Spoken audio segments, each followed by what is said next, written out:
मेरे रसूल करीम सल्लल्लाहु ताला अलैहि वसल्लम कभी पसंद नहीं करते थे कि किसी का मजाक उड़ाया जाए, बल्कि मेरे नबी पाक अलैहिस्सलातु सलाम ने इरशाद फरमाया, ये हदीस भी तिरमिजी में मौजूद है, हज़रत अनस बिन मालिक रदी अल्लाह ताला अन्हु इसके रावी हैं।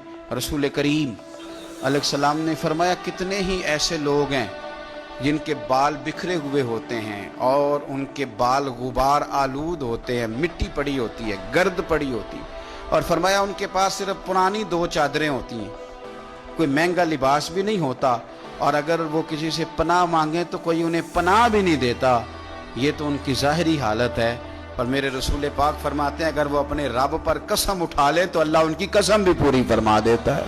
हालांकि गर्द पड़ी हुई है उन पर, उनके कपड़े बुसीदा और पुराने, लेकिन अल्लाह की नज़र में उनका ये मकाम है कि वो कसम उठा ले रब पर तो अल्लाह उनकी कसम पूरी कर देता है। और मेरे नबी पाक अलैहिस्सलातु सलाम ने इरशाद फरमाया, ये हदीस भी तिरमिजी में मौजूद है, इसके रावी हज़रत सैयदना हारिस बिन वहब रदी अल्लाह ताला अन्हु हैं।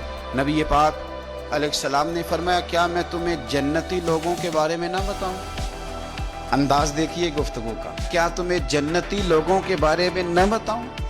या रसूल अल्लाह सल्लल्लाहु ताला अलैहि वसल्लम बताइए। तो हुजूर ने फरमाया, हर वो कमजोर शख्स जो तुम्हें गिरा हुआ महसूस हो, यानी लोगों की नजरों में गिरा हुआ।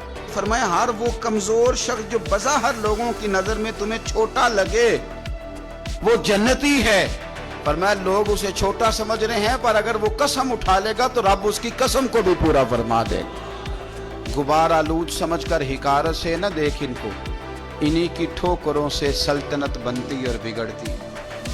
और इल्लामा इकबाल ने भी कहा था, यदे बैज़ा लिए बैठे हैं अपनी आस्तीनों में, तमन्ना दर्द दिल की हो तो कर खिदमत फ़कीरों की। तमन्ना दर्द दिल की हो तो फिर कर खिदमत फ़कीरों की, नहीं मिलता ये गौहर बादशाहों के